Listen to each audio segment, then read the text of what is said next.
గౌరవ సభ్యులు పార్థసారథి గారు ఆదోన్. ధన్యవాదాలు అధ్యక్ష. మొదట మనము ఒక విషయాన్ని గురించి వైద్య శాఖ మంత్రి గారిని అభినందించాలి అధ్యక్ష. నిన్న మనమందరూ కూడా కొత్తగా టీచర్ పోస్టులు పొందినటువంటి అభ్యర్థులందరినీ తీసుకొని వచ్చి వాళ్ళకు అపాయింట్మెంట్ లెటర్లు ఇచ్చాము అధ్యక్ష. నేను అక్కడ సుమారుగా ఒక 200 మంది 300 మందితో వివిధ జిల్లాలకు సంబంధించిన క్యాండిడేట్లతో ఇంటరాక్ట్ అయ్యే అవకాశం దొరికింది అధ్యక్ష. వాళ్ళు మాట్లాడిన అంశాలు వాళ్ళ భావాలని సభ ముందు పెట్టడం కూడా నాకు అవసరం అనిపించింది. ఎందుకంటే ఇది మామూలు విషయం కాదు అధ్యక్ష. 15,941 మంది అభ్యర్థులు అపాయింట్మెంట్ లెటర్లు తీసుకున్న వాళ్ళు వీళ్ళెవరు ఎన్నో అవకాశాలు ఉన్నప్పటికి కూడా వాళ్ళు చెప్పిన అంశం అధ్యక్ష, మేము ఇంజనీర్లు అవ్వచ్చు, మేము రకరకాల వృత్తుల్లోకి పోవచ్చు, కానీ మాకు టీచర్ వృత్తే కావాలని ఇక్కడే ఉండాలనే ఉద్దేశంతో మేము బీఈడి చేశామండి, లేదా టీచర్ కోర్సులు చేశాం. 7 సంవత్సరాలుగా ఇదిగో అదిగో ఇదిగో అదిగో వస్తుందని చెప్పి కళ్ళు కాయలు కాచేలాగా వేచి చూస్తా ఉన్నామండి. 7 సంవత్సరాల తర్వాత మాకు పరీక్ష వచ్చింది. గత ప్రభుత్వంలో పూర్తిగా మోసపోయినాం. 5 ఏళ్లుగా జగన్మోహన్ రెడ్డి ముఖ్యమంత్రిగా ఉన్నప్పుడు ఎవరూ మమ్మల్ని పట్టించుకోలేదు. ఎలక్షన్లో వచ్చే సమయానికి మాత్రం ఏదో ఒక 5,000 పోస్టులు ఇస్తున్నామని చెప్పారు, కానీ అది జరగలేదు. ఎంతో కష్టపడ్డాం. నాకు కొంతమంది కలిశారు అధ్యక్ష, సార్ మేము కాల్ సెంటర్లో పనిచేస్తా ఉన్నాం సార్, కొంతమంది సార్ ప్రైవేట్ స్కూళ్ళల్లో పనిచేస్తా ఉన్నాం సార్. నిన్న మనం ఈవీఎంలో చూసామండి, అక్కడ టీవీలో కూడా చూపించామండి, కొంతమంది పొలాల్లో పనిచేసి టీచర్లుగా సెలెక్ట్ అయిన వాళ్ళు ఉన్నారు. ఎంతో పోగొట్టుకున్నాం. సామాజికంగా కూడా తల్లిదండ్రులు ఏమాయా నీకు ఉద్యోగం రాదా అని బిడ్డలను అడుగుతా ఉంటే సమాధానం చెప్పలేని పరిస్థితుల్లో ఉన్నాం. అప్పుల పాలయ్యాం. ఇంకా అప్పులు అడుగుతామేమో అని మా బంధువులందరూ మాకు దూరమైనారు, ఏకమైనారు, అనాథలుగా మిగిలామని చాలా మంది చెప్పారండి. అదే కసితో పనిచేసి కూటమిని గెలిపించుకున్నాం. మా కష్టాలు ఏదైతే కూటమిని గెలిపించుకోవాలనే నిర్ణయం సరైందనుకున్నాం. మొదటి సంతకంగా ముఖ్యమంత్రి గారు మెగా డిఎస్సి, మామూలు డిఎస్సి కూడా కాదు, మెగా డిఎస్సి ప్రకటించారు. కానీ వాళ్ళు చెప్పిన ఒకటే విషయం అధ్యక్ష, మొదటి సంతకం పెట్టినప్పటికి కూడా మాకు అనుమానం ఉండే, అసలు చేస్తారా లేదా అని, ఇది అవుతుందా అవదా అని ఎన్నో ఆలోచనలు మాకుండే. కానీ ఒకే ఒక నమ్మకం కూడా ఉండే. లోకేష్ సార్ ఉన్నారు, ఆయన యువగళం పాదయాత్రలో మా కష్టాలు విన్నాడు, చాలా సందర్భాల్లో చూశాడు, తప్పనిసరిగా ఆయన చేస్తాడనే నమ్మకంతో మేము చదువుకున్నాం. ఎన్నో మేము అనుకున్నట్టుగానే ఈ గత ప్రభుత్వం చేయలేని పని ఈ ప్రభుత్వం చేస్తే మంచి పేరు వస్తుందేమో అని వైసీపీ పార్టీ దాని బాస్ ఎవరైతే ఈ రాష్ట్రానికి ఒక విలన్ కూడా ఉన్నాడు, ఆయన తన పార్టీలో కార్యకర్తల ద్వారా సుమారుగా 100 కేసులు వేయించినాడు. ఒకరోజు డిఎస్సి జరుగుతుందనిపిస్తుంది, ఆ కేసులు వేస్తున్నారని తెలిసినప్పుడు డిఎస్సి రాదనిపిస్తుంది. ఈ రకంగా ఊగిసలాటలో కొట్టుముట్టాడం. ఒకటి మా చివరికి జరిగింది, మా చేతికి ఈరోజు అపాయింట్మెంట్ లెటర్లు వస్తున్నాయి. మా కోసం లోకేష్ గారు అన్నీ భరించారు, అన్ని రకాలుగా కూడా ఎదుర్కొన్నారు. అసాధ్యం అనుకున్నది సుసాధ్యం చేసి చూపించినారు అని వాళ్ళు చెబుతా ఉంటే మన మనసు పొంగింది అధ్యక్ష.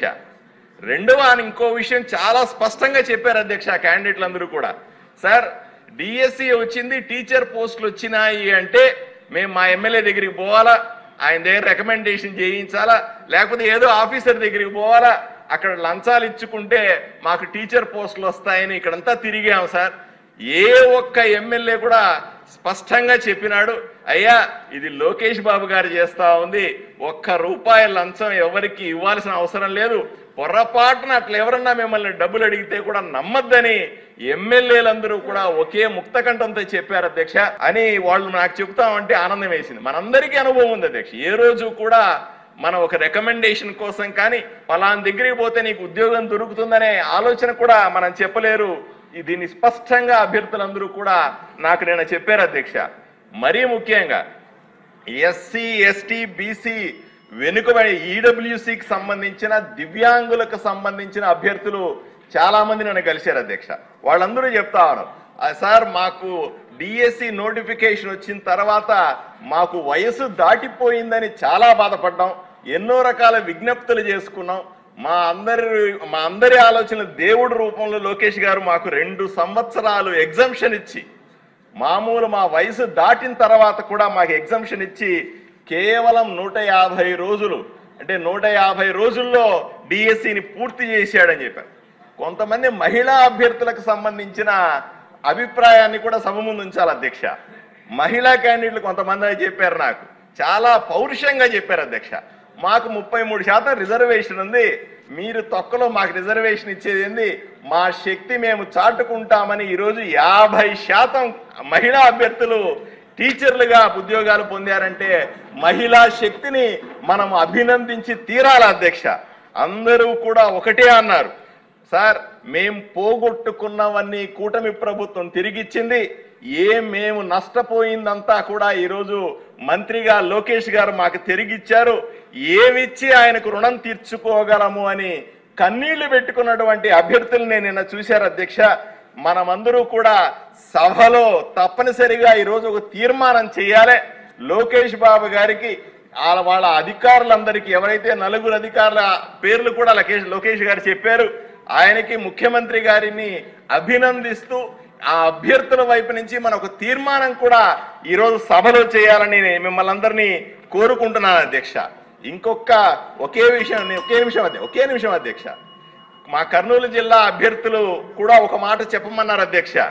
ఎందుకంటే రాష్ట్రంలోనే అత్యధికంగా టీచర్ పోస్టులు పొందినటువంటి జిల్లా కర్నూలు జిల్లా. 2805 మంది అభ్యర్థులు ఈరోజు కృతజ్ఞతలు తెలుపుతా ఉన్నారు లోకేష్ బాబుకి, కూటమి ప్రభుత్వానికని మీకు తెలియజేస్తా ఉన్నాను అధ్యక్ష. అదే సందర్భంలో మా వెనుకబడిన జిల్లా మంత్రాలయంలో కోసిగి మండలం దేశంలోనే అతి తక్కువ మహిళా అక్షరాస్యత ఉన్నటువంటి మండలం అధ్యక్ష. ప్రతి సంవత్సరము కూడా మామూలుగా తల్లిదండ్రులు లేదా కూలి చేసుకునే వాళ్ళు వలసకు పోతారు, 60,000 మంది విద్యార్థులు వలసకు పోతారన్న విషయాన్ని నేను గత అసెంబ్లీలో లోకేష్ గారికి విన్నవించాను అధ్యక్ష. ఒకే నిమిషం అధ్యక్ష, ఎందుకంటే జిల్లా వాళ్ళ సమస్యలు సభకు చెప్పాలి. గతంలో నేను చెప్పిన విషయాలని దృష్టిలో పెట్టుకొని లోకేష్ గారు మాకు సీజనల్ స్కూల్స్ అని ఉంటాయి అధ్యక్ష, రాత్రిపూట పొద్దున భోజనం కూడా పెట్టి వలసకి వెళ్ళేటువంటి కూలీల బిడ్డలను జాగ్రత్తగా చూసుకునే సీజనల్ స్కూల్స్ ఉంటాయి అధ్యక్ష. 30 స్కూల్స్ గత 5-6 సంవత్సరాలుగా నడుస్తూ ఉంటే గత అసెంబ్లీలో నేను చెప్పిన తర్వాత లోకేష్ గారు దాన్ని 85 స్కూళ్లకు చేసి ఇంకా అవసరమైతే ఇస్తానని చెప్పడాన్ని కర్నూలు జిల్లా వలసపోయే కూలీల తరఫున నుంచి ఆయనకు ధన్యవాదాలు తెలియజేస్తా ఉన్నాను అధ్యక్ష. అలాగే ఈరోజు అంశం అధ్యక్ష, యూనివర్సిటీలని ఇక్కడికి తీసుకురావాల్సిన అంశం అధ్యక్ష. యూనివర్సిటీలు ఆంధ్ర రాష్ట్రానికి అవసరం. కేవలం ప్రభుత్వ పరిధిలో మాత్రమే యూనివర్సిటీలు ఉంటే సరిపోదు, ప్రైవేటు రంగంలో కూడా తప్పనిసరిగా యూనివర్సిటీలు రావాలన్నటువంటి మంత్రి గారి ఆలోచన మేము స్వాగతిస్తా ఉన్నాం. దీనిలో ఉన్నటువంటి కఠిన నిబంధనలను తొలగించి సరళతరం చేసి ప్రపంచవ్యాప్తంగా ఉన్నటువంటి విశ్వవిద్యాలయాలని ఆంధ్రప్రదేశ్లో ఏర్పాటు చేయాల్సిందిగా విజ్ఞప్తి చేస్తూ ఈ ప్రతిపాదనను సమర్థిస్తున్నాను అధ్యక్ష.